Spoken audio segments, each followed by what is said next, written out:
ఇటు ఏది పలకేది ఎంత నీ ఓ మనిషి పలకకి ఎంత చెప్పు ఓయ్ పలకకి ఎంత 40 గీన చెప్తలేడు ఇప్పుడు నువ్వు ఏం రాస్తావు గిడి చూడు ఇప్పుడు ఏం రాస్తావు ఏడు దాకా వచ్చి ఏబీసీలు నీకు 2 వస్తాయా రాయి నువ్వు ఒక్కసారి జల్ది రాయి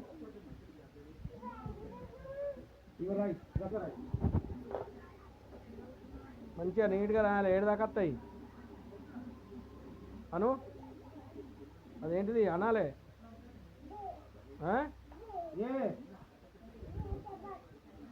ఏ